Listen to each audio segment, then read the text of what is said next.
The South Carolina Democratic primary has been decided, and the winner is Hillary Clinton. She won in resounding fashion. The total numbers, she won with about 73% of the vote to Bernie Sanders' 26%. Also, that firewall of black people that Hillary was said to enjoy, she in fact did win the black vote. Black voters made up about 61% of the electorate, and she won 86% of that vote, and Bernie Sanders only won about 14%. So, the sky is falling. It's over. It's over. It's done. Wrap it up. Wrap it up, right? It's done. He's over. It's over, right? I don't think so. Nah. Look, Super Tuesday is still coming. There's a lot of states on the line. This South Carolina primary, it was expected to go to Hillary Clinton. He was way behind already. Yeah. He had a lot of ground to make up. Exactly. And frankly, he couldn't make it up. Now, you can blame, the electorate, especially, like I said, the 61% of the electorate was black people. Mm-hmm. So, of course, they shoulder, some responsibility for not exactly hearing the message, not doing some research on whose platform was actually better.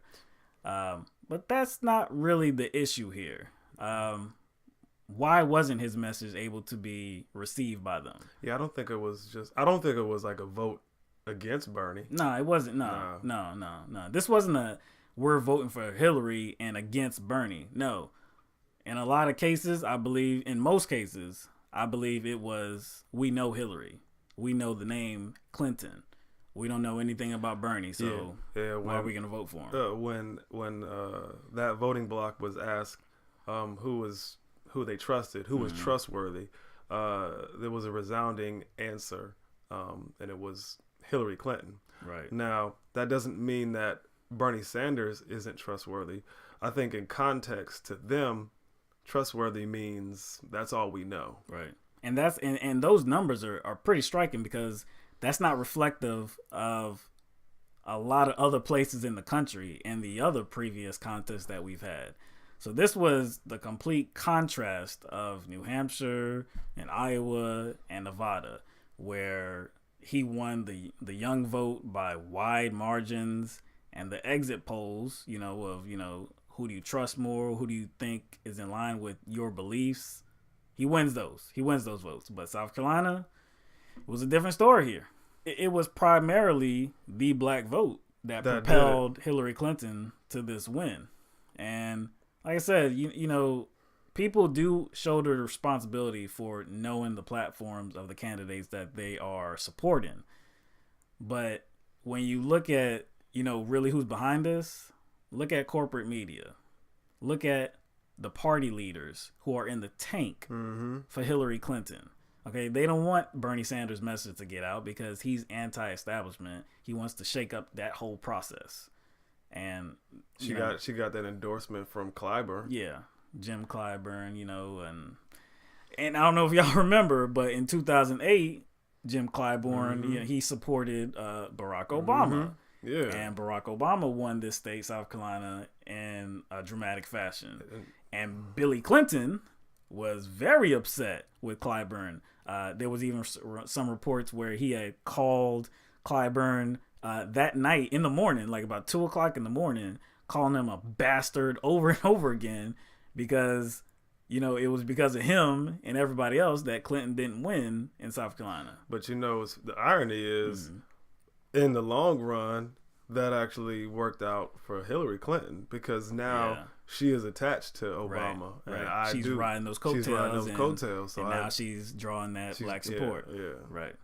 We have Arkansas, we have Alabama, Georgia, Massachusetts, Minnesota, Oklahoma, Tennessee, Texas, Vermont, Virginia, and Colorado. So all of those contests are in play on Super Tuesdays. Now, the states where he has a real shot of winning, where he's actually leading in the polls or it's a dead heat, there is Massachusetts, there's Minnesota, there's Vermont, of course, where he's from, there's Virginia, and Colorado. So he stands a real chance of winning those states. So this thing isn't over.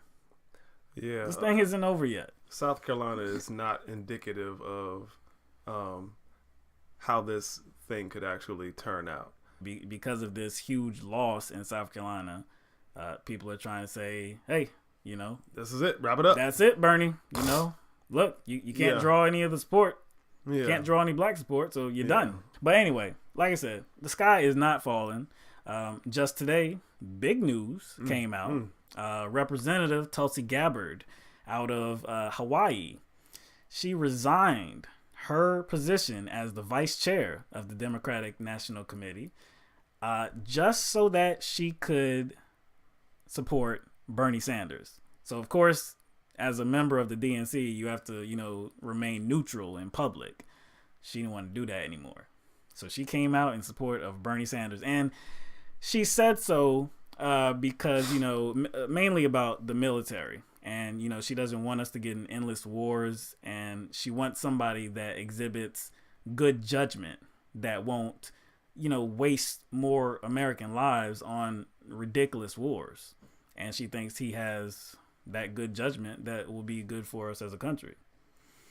But don't forget that before the first debate, it was Tulsi Gabbard that spoke out and was calling for more debates. Mm-hmm. And she was shunned pretty much by the DNC. She wasn't even invited to the first debate. Doesn't she have in her position on that board, doesn't she have a say in she should the debate process? Yeah, she should. But as most of us know, it seemed like it was a unilateral decision by Debbie Wasserman Schultz to limit the debates, limit the exposure that Bernie Sanders and then Martin O'Malley could have, so that it would shield Hillary Clinton, because Hillary Clinton already has a fan base. She's a celebrity. She already has name recognition. She really didn't need a platform. People already know her. So the less that they could do to give a viewership to Bernie Sanders, the better it is for Hillary Clinton. So Tulsi Gabbard, she knows the corruption within the DNC. So, in her words, she's saying this is mainly about, foreign policy. But make no mistake, this was anti-corruption. This was an anti-corruption You don't as step down from a vice chair just because of that one issue. You step down because you see certain tactics being used by the DNC that you don't support. Mm-hmm. So I don't know. Look. The main point is, nobody said the revolution was going to be easy. Nobody said that. Whenever you're fighting injustice, whenever you're fighting for equality, it's going to be hard. And it's proven again, it's going to be hard. So, South Carolina, look, that's in the rearview mirror. Super Tuesday's ahead. The states after Super Tuesday are ahead. So, don't get down. If Bernie's your guy, stick with him, support him, get the message out, social media. If you can do some canvassing in your area, do that. Make some phone calls, get at it, because this thing ain't over.